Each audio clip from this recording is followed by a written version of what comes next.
नमस्कार प्यारे बच्चों, बहुत बहुत स्वागत है आप सभी का। आज की ये वीडियो बहुत ज्यादा इंपॉर्टेंट होने वाली है क्लास 12th के सीबीएसई बोर्ड एग्जाम 2023 के लिए। जी हाँ बच्चों, बेसिकली इस वीडियो में बात करेंगे आपके हिंदी ऐच्छिक यानी कि हिंदी इलेक्टिव का आपका जो पेपर है 20 फरवरी 2023 को, इसके बारे में। ठीक है बच्चों, बेसिकली हिंदी के आपके बोर्ड के एग्जाम के लिए इस वीडियो में हम एक most important sample question paper को यहाँ पे सॉल्व करने वाले हैं। ठीक है, जो सीबीएसई ने आपको ऑफिशियल पेपर दिया हुआ था, ठीक है, सैंपल क्वेश्चन पेपर, वो मैंने आपको ऑलरेडी सॉल्व करके समझाया हुआ है। ठीक है, अगर आपने नहीं देखा है तो यहाँ पे आई बटन में लिंक दे दूंगा, आप देख सकते हैं, अभी आएगा। ठीक है, या फिर आप चाहो तो डिस्क्रिप्शन बॉक्स को चेक कर लेना। ये जो है ये हमारा सैंपल क्वेश्चन पेपर नंबर 2 होने वाला है और ये पेपर डेफिनेटली आपको बहुत ज्यादा हेल्प करेगा आपके हिंदी के बोर्ड के एग्जाम में। और ऐसे ही मैं आपको तकरीबन 10 सैंपल पेपर करवाऊंगा जिससे आपके आपके बोर्ड के एग्जाम के लिए बहुत ही बेहतरीन तैयारी हो जाएगी। बस आपने करना क्या है, अपना प्यार और सपोर्ट ऐसे ही बनाए रखो और जितना हो सके वीडियो को लाइक कीजिए, क्योंकि लाइक करेंगे तो बहुत ज्यादा मोटिवेशन बढ़ेगा। और साथ ही आप अपने दोस्तों के साथ में से शेयर जरूर करना ताकि वो भी इससे अच्छे मार्क्स ला सके।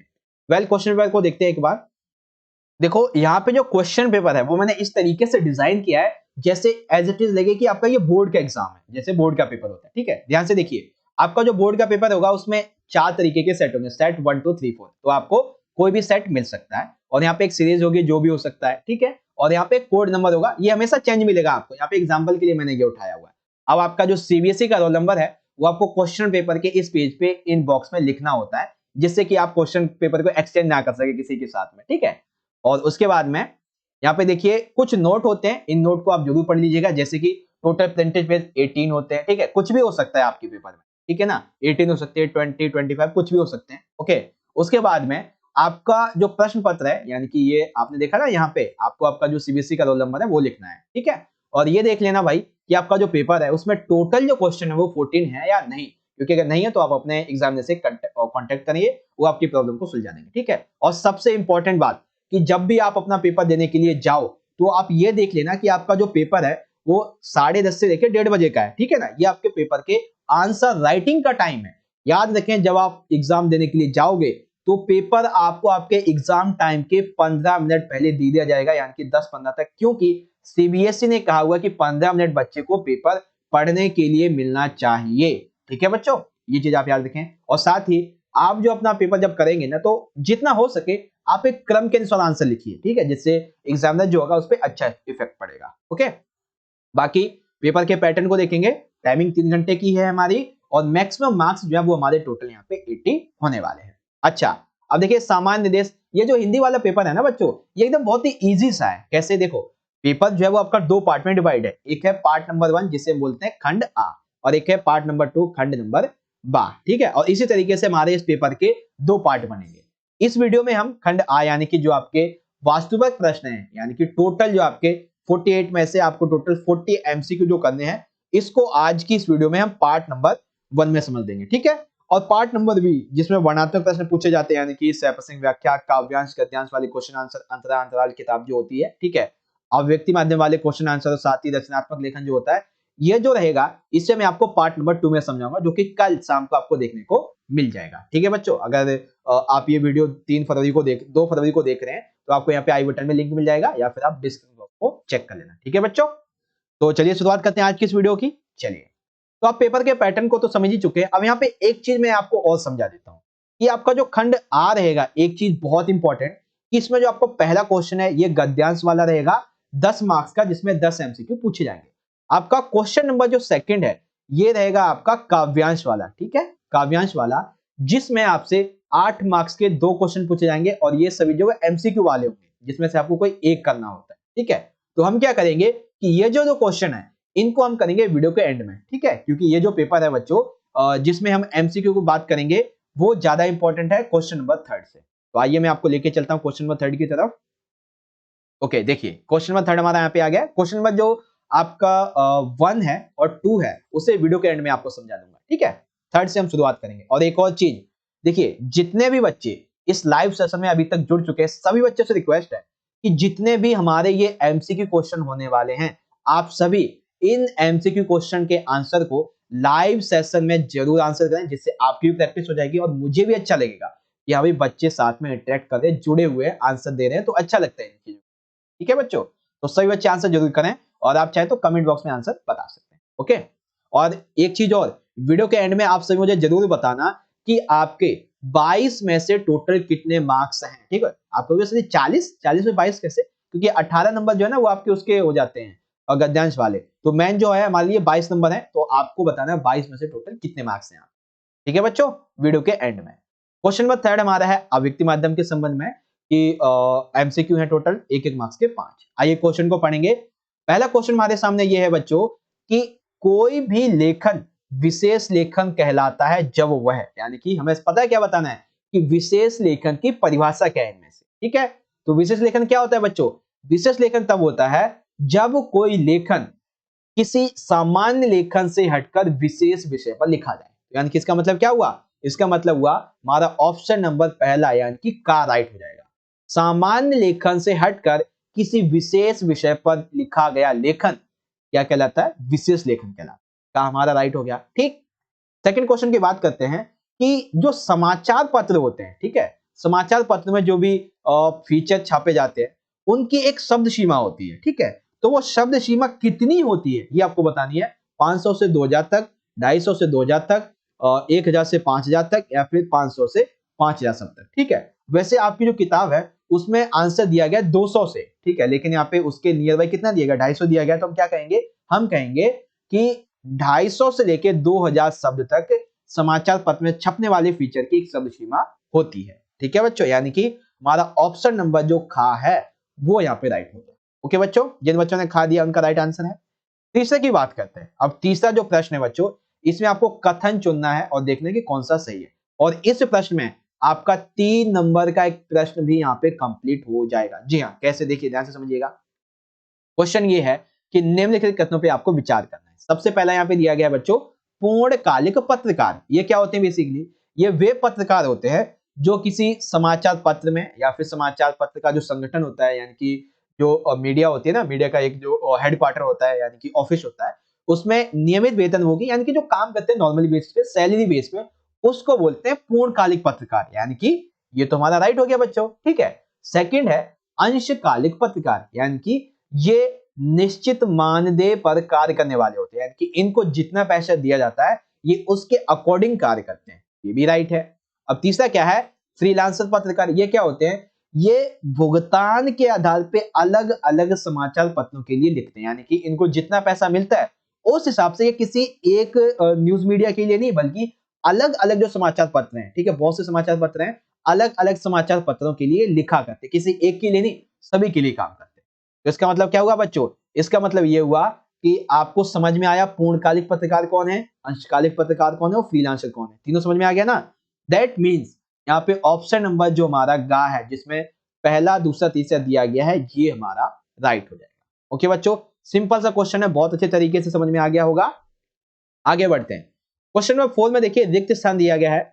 4 में पूछा गया है हमसे कि साहित्य की अन्य विधाएं पढ़ने या फिर सुनने तक यात्रा करती हैं, जैसे कि कहानियां हो गई, कविताएं हो गई, फिल्में हो गई, ये क्या करती हैं, ये पढ़ने या फिर सुनने की यात्रा करती हैं। लेकिन नाटक डैश और डैश के गुण को भी अपने भीतर रखता है, यानी कि कहानियां, कविताएं, फिल्म वगैरह ये क्या होती है, सुनने और पढ़ने तक सीमित होती हैं। लेकिन नाटक जो है वो पढ़ने, देखने, ठीक है, या फिर सुनने और देखने, केवल देखने, पढ़ने, सुनने और देखने, इन सभी के गुण को अपने अंदर रखता है। तो क्या राइट है यहाँ पे, नाटक की क्या विशेषता होती है, नाटक की विशेषता ये है कि इसे हम पढ़ भी सकते हैं, इसे हम सुनते भी हैं और इसे देखते भी हैं। तो इसका मतलब क्या हुआ, इसका मतलब हुआ ऑप्शन नंबर घ, पढ़ने, सुनने और देखने में ये अपने गुण अंदर रखता है, यानी कि घ हमारा राइट हो गया।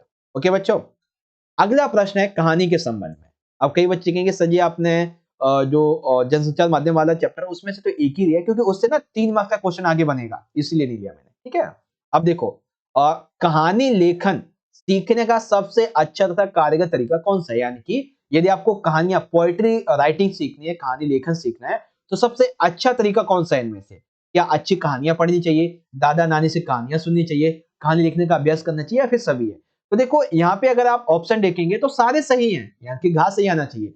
लेकिन क्या पूछा गया है कि सबसे अच्छा तथा कारगर तरीका कौन सा है, तो सबसे अच्छा कारगर तरीका होता है बच्चों ऑप्शन नंबर का, यानी कि हमें अच्छी अच्छी कहानियां पढ़नी चाहिए जिससे हम कहानियों को अच्छे से समझ सकते हैं, लेखन सीख सकते हैं। क्योंकि ये बहुत बड़ी इंपॉर्टेंट बात है भाई कि जितना आप पढ़ोगे उतना ज्यादा आप ज्ञानी बनोगे। ठीक है बच्चों, तो यहाँ पे आपको समझ में आ गया ना, ये आपका क्वेश्चन नंबर 3 वाले जितने भी एमसीक्यू थे। ठीक है बच्चों, थर्ड आपको समझ में आ गया, हर एक क्वेश्चन आपको अच्छे तरीके से समझा दिया। आगे बढ़ते हैं।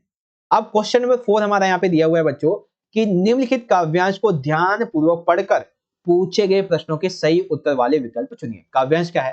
काव्यांश है विद न सके सही मोर दुलारा नीच बीच जननी मिश प्यारा।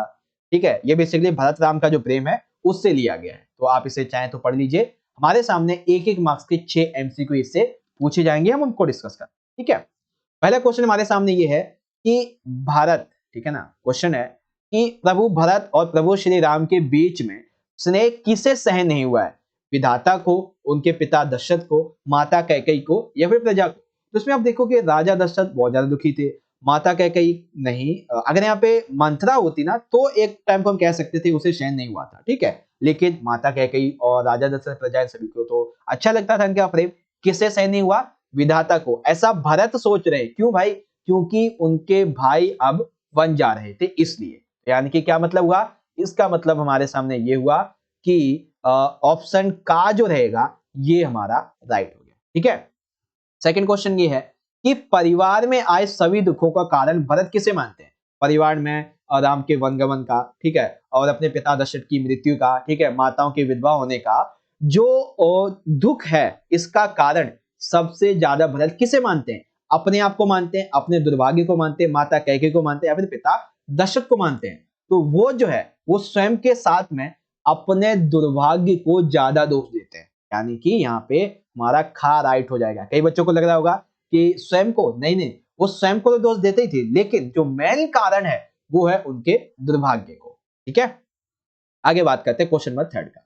थर्ड है कि अभाग उदधि में अलंकार है। अब एक बार मैं आपको दिखा भी देता हूं ये कहां पे दिया हुआ है। ठीक है, एक सेकंड, ये देखिए, मोर अभाग उदधि अवगाहो। अब इसमें कौन सा अलंकार है ये हमें समझाना है। तो अलंकार के रूप में अगर आप यहाँ पे देखेंगे, यमक है, श्लेष है, रूपक है, ठीक है, या फिर उत्प्रेक्षा। तो राइट आंसर है बच्चों यहाँ पे, राइट जो है वो आता है यहाँ पे, एक सेकेंड, अबाग उदधि। ठीक है, इसमें रूपक अलंकार होगा। ठीक है, इसका राइट आंसर क्या होगा? ऑप्शन नंबर गा हो जाएगा। ओके बच्चों, आगे बात करते हैं क्वेश्चन नंबर 4 की कि तुलसीदास की यह कविता किस छंद में लिखी गई है? ठीक है, तो तुलसीदास ने ये जो कविता लिखी है भरत राम का प्रेम, ये किस छंद में लिखी गई है? कवित्व रूप में, सवैये रूप में, हरि गीतिका के रूप में, या फिर दोहा चौपाई के रूप में? तो आप जब इसे पढ़ोगे ना, ये जो यहाँ पे आप देख रहे हो, ये एक तरीके से चौपाइयां आपको नजर में आएंगी, दोहे इसमें नजर आएंगे। तो इसका मतलब क्या हुआ? इसका मतलब ये हुआ कि यहाँ पे ऑप्शन नंबर का दोहा चौपाई यानी कि कड़वक, ये हमारा राइट हो गया। ठीक है बच्चों, आगे बात करते हैं। क्वेश्चन नंबर 5 है मुकुता प्रशव की सम्मुख काली कथन में मुकुता शब्द का क्या अर्थ है? ठीक है ना, ये जो कथन है मुकुता प्रशव की सम्मुख काली, इस शब्द में मुकुता शब्द का क्या मतलब? ठीक है, मोती, जल, सोना, या फिर पीड़ा। तो ये शब्दार्थ से क्वेश्चन पूछा गया है। राइट आंसर बच्चों इसका मुक्ता शब्द का मतलब होता है मोती, यानी कि का राइट है। ओके, सबसे आखिरी क्वेश्चन इस पोएम वाले पार्ट का कि मुकुता प्रशव की सम्मुख काली, भारत जब ये बात कहते हैं तो वो क्या दर्शाना चाहते हैं? मुकुता प्रशव की सम्मुख काली, इसका मतलब क्या है? ये कहते हैं कि माता के दुर्गुण भारत में व्यक्तित्व में भी समाहित है, यानी कि माता के अंदर जो दुर्गुण हैं वो भारत में भी समाये हुए हैं, ऐसा ये कहते हैं इस कथन के बाद। देखिए हमारा खा वाला जो ऑप्शन है ये बच्चों यहाँ पे राइट हो जाता है। ओके, बाकी जितने भी क्वेश्चन थे वो मैंने आपको समझा तो दिया ही है। अब यहाँ पे हर एक क्वेश्चन का आंसर देख सकते हो। ठीक है बच्चों, सारे के सारे जितना हो सकता है आसान तरीके से मैंने आपको समझा। अब बारी आती है बच्चों क्वेश्चन नंबर 5 की। अब ये जो आपके प्रश्न है ये आपसे पूछे गए हैं गद्यांश के आधार पे 1 मार्क्स के टोटल 6 एमसीक्यू। गद्यांश क्या है? रूप की तो बात ही क्या, बलिहारी इस मादक शोभा की, चारों ओर कुपित यमराज के दाहड़ निश्वास के समान धड़कती लू में यह हरा भी है और भरा भी है, दुर्जन के चित्त से अधिक कठोर पाषाण की कारा में रुद्र अज्ञात जलमनोष्ठ से बराबर रस खींचकर सरस बना हुआ है, और मूर्ख के मस्तिष्क से भी अधिक सूने गिरी कांतन में भी ऐसे मस्त बना हुआ है कि ईर्ष्या होती है। कितनी कठिन जीवनी शक्ति है, प्राण ही प्राण को पुलकित करता, जीवनी शक्ति ही जीवनी शक्ति को प्रेरणा देती है। तो आप समझ गए ना ये किस संबंध में? ये है बच्चों कुटज के संबंध में, ठीक है ना। चैप्टर आपका जो सबसे आखिरी है कुटज वाला, उसके संबंध में। तो आइए एक एक करके आंसर देखेंगे, क्वेश्चन देखेंगे। क्वेश्चन ये है कि उपरोक्त गद्यांश में रूप का आशय क्या है, ठीक है ना। तो उपरोक्त गद्यांश में रूप का आशय पता है क्या है? व्यक्ति सत्य, समाज, संस्कृति या फिर आर्थिक सत्य। तो सिंपल सी बात है, उपरोक्त गद्यांश में रूप का आशय है बच्चों यहाँ पे का, यानी कि व्यक्ति सत्य की बात की गई है, ठीक है। दूसरा क्वेश्चन ये है कि लेखक किसकी मादक शोभा पर बलिहारी होने की बात करता है। तो किसकी मादक शोभा की बात हो रही है बच्चों? कुटज की बात हो रही है, यानी कि ऑप्शन नंबर खा हमारा राइट हो जाएगा, ठीक।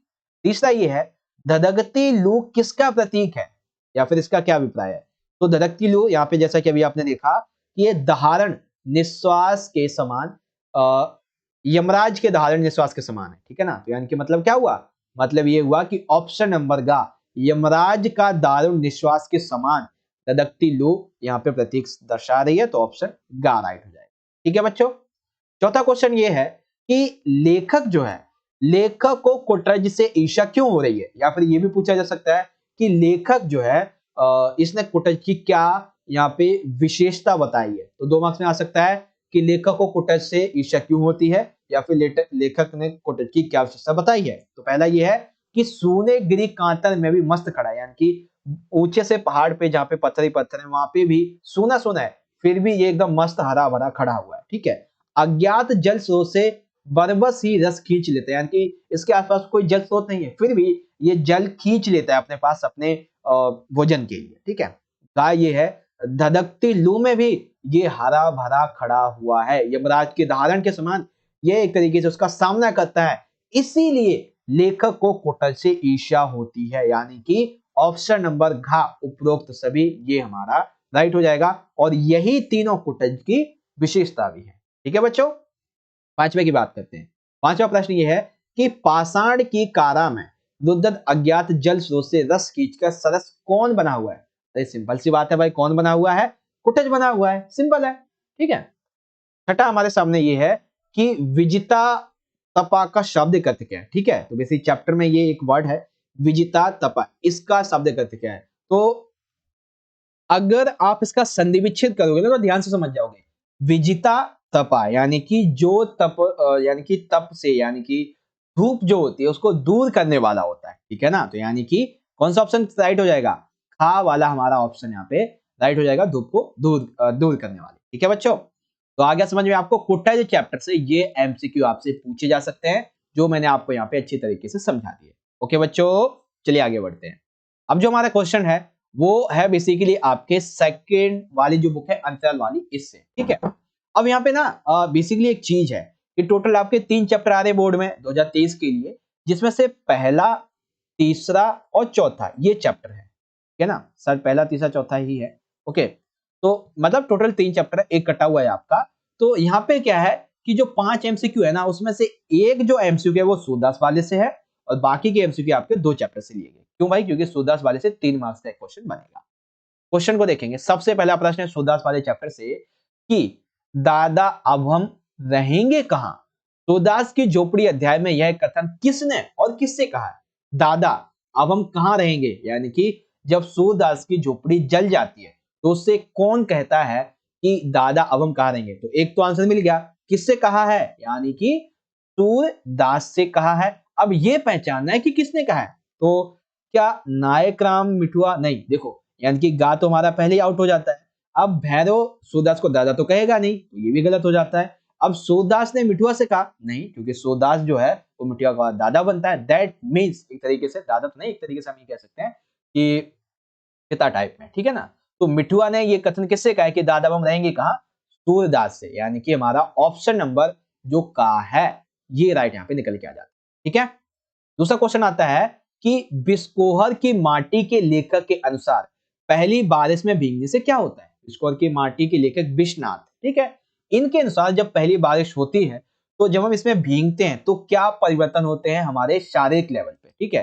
क्या कीड़े मकोड़े मर जाते हैं, कई तरीके के चर्म रोग होते हैं, हमारा शरीर स्वस्थ हो जाता है या फिर चर्म रोग ठीक हो जाते हैं। तो बेसिकली देखो, पहली जो बारिश होती है वो आप सभी को पता है कैसी होती है, ये एक अम्लीय वर्षा होती है। कैसी होती है? अम्लीय वर्षा होती है, जो हमारे शरीर के लिए अच्छी नहीं होती। अगर आप नहाते हैं तो आपको कई तरीके की चर्म रोग हो जाते हैं, ठीक है ना। यानी कि ऑप्शन नंबर खा हमारा यहाँ पे राइट है, ठीक है बच्चों। बात करते हैं तीसरे की। तीसरा क्वेश्चन ये है कि लेखक विश्वनाथ के अनुसार सभ्यताओं का जन्म किसने दिया। यानी कि लेखक विश्वनाथ जो वो ये कहते हैं कि सभ्यताओं का जन्म हुआ है, तो इन सभ्यताओं को जन्म किसने दिया है? सागर ने दिया है, ठीक है, बारिश ने दिया है, नदियों ने, या फिर वनों ने दिया है। बेसिकली लेखक विश्वनाथ के अनुसार सभ्यताओं का जन्म किसने दिया है? ये दिया है बच्चों नदियों ने। यानी कि ऑप्शन नंबर गा हमारा यहाँ पे राइट हो जाएगा, ठीक है बच्चों। अब देखिए चौथा जो क्वेश्चन है, इसमें आपके सामने ऑप्शन है, कथन पे विचार करना है। तो पहला कथन क्या दिया हुआ है? कथन है हमारा कि यह खाऊ उजाड़ सभ्यता यूरोप और अमेरिका की देन है। ये कथन बिल्कुल ठीक है, ठीक है। ये जो खाऊ उजाड़ सभ्यता है ये यूरोप और अमेरिका की देन है। दूसरा, ये जो यूरोप और अमेरिका है, ये अपनी इस पद्धति को बदलना भी नहीं चाहते हैं कि हम सभ्यता को अच्छा बनाएं, ये ऐसा करना नहीं चाहते हैं, यानी कि ये भी सही है। तीसरा ये है कि वातावरण को गर्म करने वाली गैसें सबसे ज्यादा यूरोप और अमेरिका से ही निकलती हैं, यानी कि ये कथन भी हमारा सही है। चौथा ये है कि इन सभी के बावजूद भी वे अपनी जीवन पद्धति में समझौता नहीं करना चाहते और बराबर जो प्रदूषण है उसको बनाए रखना चाहते हैं। यानी कि यहाँ पे ये जितने भी कथन है बच्चों, ये हमारे सही हैं। इसका मतलब क्या हुआ? इसका मतलब ये हुआ यहाँ पे ऑप्शन नंबर जो घा है, पहला, दूसरा, तीसरा, चौथा, ये हमारा राइट हो जाएगा, ठीक है बच्चों। आ गया समझ में अच्छे तरीके से? आगे बढ़ते हैं। सबसे आखिरी प्रश्न है बच्चों हमारे इस एमसीक्यू वाले पार्ट का कि नंगलाताई का गांव, ठीक है, नंगलाताई का गांव, सॉरी यहाँ पे नाम जो थोड़ा मैंने मिस्टेक कर दिया पढ़ने में। ये एक उपन्यास है, बेसिकली आत्मकथा है जिसका नाम है नंगातलाई, ठीक है ना। नंगातलाई का गांव, ये जो आत्मकथा है ये बेसिकली लिखी किसने है या फिर इसके नायक कौन है? विश्वनाथ, सूरदास, शिवनाथ या फिर प्रेमचंद। तो शिवनाथ और प्रेमचंद ये तो आउट हो जाते हैं, बचते हैं विश्वनाथ और सूरदास। तो इसमें से राइट आंसर है बच्चों विश्वनाथ। विस्कोर के माटे के पाठ के लेखक विश्वनाथ का संबंध उनकी आत्मकथा नंगातलाई का गांव उससे संबंधित, ठीक है बच्चों। तो ये आपकी सेकंड बुक अंतराल वाली जो थी, इससे संबंधित जितने भी एमसीक्यू बनते हैं 5 नंबर में, वो मैंने आपको यहाँ पे अच्छे तरीके से समझा दिए, ठीक है बच्चों। अभी देखिए एक चीज, आपका जो खंड वार रहेगा वर्णात्मक वाला, इसका पार्ट नंबर 2 आपको कल देखने को मिलेगा सेम टाइम पे। जिस टाइम पे आज ये वीडियो अपलोड हो रही है ना, उसी टाइम पे आपको कल देखने को मिल जाएगा। आप कल इसी टाइम पे आएंगे तो आपको वीडियो देखने के लिए मिल जाएगी सेम टाइम पे पार्ट 2 की। अब हम चलते हैं अपने पेपर के जो हमारा पार्ट नंबर ए था गद्यांश वाला, उसके बारे में, ठीक है। तो देखिए ये जो गद्यांश है, ये मैंने आपका बोर्ड वाला ही एज इट इज सेम ले लिया। बोर्ड यानी कि जो आपका ऑफिशियल सैंपल बनाया हुआ था, ठीक है। आप चाहें तो उसे पढ़ लेना, बाकी जो एमसीक्यू हैं उसके आंसर भी मैं आपको दिखा दूंगा। जैसे गद्यांश में सभ्यता को बाहरी तरक्की बताया गया है, क्योंकि जो सभ्यता होती है ये भौतिक संसाधनों की देन होती है, इसलिए, ठीक है। सभ्यता और जो संस्कृति है इसका मूल अंतर क्या होता है? इसका मूल अंतर होता है प्रत्यक्ष और अप्रत्यक्ष। इसी तरीके से हर एक क्वेश्चन मैंने अंडरलाइन कर रखा है कि संस्कृति को महीन चीज कहने से लेखक क्या सिद्ध करना चाहते हैं? लेखक सिद्ध करना चाहते हैं कि संस्कृति जो है वो बहुत ही सर्वश्रेष्ठ है, सबसे सर्वश्रेष्ठ है, ठीक है। चौथा ये कि निम्नलिखित वाक्यों से सभ्यता के संदर्भ में कौन सा वाक्य सही है? तो सही ये है कि सभ्यता मानव के विकास का एक बहुत अहम गुण है, ठीक है। पांचवा ये है कि संस्कृति की जो प्रवृत्ति है वो कैसी है? तो ये आदाय प्रदाय की प्रकृति, ठीक है। मकान के लिए नक्शा पसंद करना हमारे संस्कृति का परिचायक है। ऐसा क्यों? ऐसा इसलिए क्योंकि हमारी सोच समझ को ये उजागर करता है, इसीलिए मकान के लिए नक्शा पसंद करना हमारी संस्कृति का परिचायक है, ठीक। सातवां ये है कि अन्य संस्कृतियों का लाभ उठाकर अपने संस्कृति का विकास करना क्या दर्शाता है? ये दर्शाता है संपन्नता। क्या दर्शाता है बच्चों? संपन्नता। मनुष्य की मनुष्यता इस बात में निहित होती है कि वह मानसिक त्रुटियों पर नियंत्रण पाने के लिए चेष्टावान बना रहे। किसी भी तरह की मानसिक त्रुटियां ना हो, अगर होती है तो उसको नियंत्रण करें। यही मनुष्य की मनुष्यता होती है, ठीक। नौवां दिया हुआ है कि आदमी और जानवर का भेद समाप्त होना दर्शाता है कि अब चारित्रिक पतन होता चला जा रहा है। ठीक है, आज के टाइम पे आप फैशन के नाम पे देखते होंगे कई तरीके की डिजाइन चलती है कपड़ों की। ठीक है ना, आजकल सोशल मीडिया पे ये चीजें और छाई हुई हैं। तो ये जो आदमी जानवर के बीच का भेद समाप्त हो रहा है ना, इसी को चारित्रिक पतन बोलते हैं। ठीक, सुसंस्कृत व्यक्ति से क्या तात्पर्य है? जो व्यक्ति विकार मुक्त व्यक्ति होता है उसको बोलते हैं सुसंस्कृत व्यक्ति। है ना? तो आगे समझ में आप सभी को, ये जो है आपका पहला वाला गद्यांश था जो मैंने आपको समझा दिया यहाँ पे, पहला वाला 10 मार्क्स। अब एक बार मैं आपको आपका जो काव्यांश वाला है वो भी दिखा देता हूँ, अगर आपको समझ। तो एक काव्यांश रहेगा आपका 8 मार्क्स का, दूसरा भी 8 मार्क्स का। आपको आंसर दिखा देता हूँ मैं। पहला क्वेश्चन क्या है? अच्छा एक सेकंड, कई बच्चे कहें संजय रे पढ़ने तो दिया ही नहीं आपने, हैं? देखो आप यहाँ से पढ़ना शुरू करो। ठीक है, यहाँ से पढ़ लेंगे और बाकी का पार्ट आप यहाँ से देख सकते हैं। ओके बच्चों, ये आपका यहाँ पे कंप्लीट हो गया। वेल, आप क्वेश्चन को देखेंगे तो कुम्हार को कठोर कहने से कवि कुमार किस प्रवृत्ति को उजागर करता है? वो एक दृढ़ संकल्पी व्यक्ति है। ठीक है ना, कुमार ने सोच लिया कि मुझे ये करना है करना है करना है, तो वो करेगा ही। उसे जो वस्तु बनानी है बनानी है बनानी, तो वो बनाकर ही रहेगा। ठीक, दूसरा ये है कि मिट्टी के गल जाने पर भी उसका विश्वास अमर व अटूट रहता है। क्यों भाई? क्योंकि मिट्टी जो है वो चिरस्थायी होती है। आप मिट्टी को कभी भी नष्ट नहीं कर सकते। ठीक है, आप उससे बर्तन बनाओगे वो टूट के फिर से मिट्टी बन जाएगी, आप उससे दीवार बनाओगे वो टूट के फिर से मिट्टी बन जाएगी। वो यानी कि चिरस्थायी है। ठीक, ऋतुओं के अनुसार मिट्टी का रोना, मिट्टी का हंसना, मिट्टी का झूमना क्या विश्लेषित करता है? वो ये विश्लेषित करता है कि मिट्टी जो है वो सबके अनुकूल स्वयं को ढाल लेती है। ठीक है ना, समय के अनुसार। ओके, उसके बाद है 49 मेघ 49 पवन, यानी 49 मेघ 49 पवन। इसके माध्यम से कवि का क्या आशय है? तो कवि का आशय ये है कि कई बार या फिर असंख्य बार का संकेत। ठीक है, पांचवा दिया हुआ है, यूं तो बच्चों की गुड़िया भी भोली मिट्टी का भावार्थ है, यानी कि यूं तो बच्चों की गुड़िया भी भोली मिट्टी। इसका मतलब क्या है? तो इसका मतलब यह है कि मूक मिट्टी को मनुष्य इच्छा अनुसार प्रदान कर सकते हैं, यानी कि जिस मिट्टी को दर्द नहीं होता, जो मूक है, जो बोलती नहीं है, उससे वो किसी भी तरीके की मूर्ति, प्रकार, बर्तन कुछ भी बना सकता है, ईंटें वगैरह। ठीक है ना, तो वही दर्शाता है। इसी तरीके से छठा है कि पेड़ पौधों का लहराना मिट्टी की किस क्रिया को दर्शाता है? तो वो मिट्टी की थिरकने यानी कि उसके खुश होने की प्रक्रिया को दर्शाता है। सातवां, कि अनेक रूप धारण करने के बाद भी मिट्टी में विलय होना कविता की निम्नलिखित पंक्तियों के द्वारा स्पष्ट होता है। तो वो ये है कि 100 बार बने 100 बार मिटे। ये बहुत जरूरी है। 100 बार बने 100 बार मिटे, 100 बार बने 100 बार मिटे, ये मिट्टी की विशेषता को दर्शाता है। ठीक है, आखिरी कविता का संदेश क्या है? तो कविता का संदेश ये है कि मिट्टी की जो महिमा है, मिट्टी की जो विशेषता है, इसके द्वारा मनुष्य को प्रेरणा मिले। ठीक है, आगे काव्यांश नंबर 2 की बात कर लेते हैं। इसमें काव्यांश नंबर 2 आप यहाँ से पढ़ सकते हैं शुरू से। ठीक है, बाकी यहाँ से लेके इतना पढ़िए, उसके बाद में जो आगे पार्ट आता है वो यहाँ से देख सकते हैं। क्वेश्चन के आंसर की बात करेंगे तो इस तरीके से कि इन पंक्तियों में कविता का निश्चय प्रकट होता है, यानी कि जो पंक्तियां उसमें क्या दर्शाया गया है? तो उसमें दर्शाया गया है कि अपने लक्ष्य को जो कवि है वो पाकर ही रहेगा। ठीक, कवि का तैयार होना क्या दर्शाता है? तो कवि का तैयार होना दर्शाता है कि वह शारीरिक और मानसिक रूप से अपने लक्ष्य को पाने के लिए सज्ज है, तैयार है। ठीक, तीसरा यह है कि घबराओ मत, मैं क्षितिज पर जा रहा हूं। इसका मतलब क्या है? इसका मतलब यह है कि प्राप्य को पाने के लिए सावधान रहो। ठीक, चौथा यह है कि सूरज के द्वारा लोगों के जीवन में सुख, समृद्धि एवं प्रकाश का आगमन होता है। बिल्कुल ठीक है। इसका ये कथन क्या दर्शाता है? ये दर्शाता है कि सूरज जो है वो यहाँ पे एक प्रतीक के रूप में उपयोग किया गया है। किस रूप में? प्रतीक के रूप में। ठीक, पांचवा ये है कि सूरज जाएगा भी तो कहां? उसे यहीं रहना होगा। इसका मतलब क्या है? इसका मतलब है कि सूरज जो है वो स्थायी है। सूरज स्थायी तो है। रात हुई, सुबह हो गई, सूरज फिर से आ गया। सूरज कहीं जाता नहीं है, बल्कि पृथ्वी का जो होता है ना, एक पार्ट दूसरे पार्ट की तरफ चल जाता है, इससे सूरज ढक जाता है। पृथ्वी घूमना नहीं करती अपने अक्ष पे, यही बात है। छठा ये है कि कविता का संदेश क्या है? तो कविता का संदेश ये है कि उद्देश्य प्राप्ति के लिए दृढ़ संकल्पित होना। ठीक है, और सातवां है अभिकथन कारण वाला। कथन कहता है कि तुम जो साहस की मूर्ति हो, तुम जो धरती का सुख हो। यानी कि इसका मतलब क्या है? इसका मतलब ये है कि तुम जो साहस की मूर्ति हो, ठीक है, और तुम जो धरती का सुख हो, ये ठीक है। ओके, उसके बाद में कवि स्वयं को साहस की मूर्ति मानता है जो धरती के जीवों के लिए सुखद परिस्थितियां उत्पन्न करता है। ठीक है, ये गलत, मतलब कि एक तरफ ये भी ठीक है, ये भी ठीक है, लेकिन व्याख्या यहाँ पे गलत। दैट मींस ऑप्शन नंबर घ राइट है।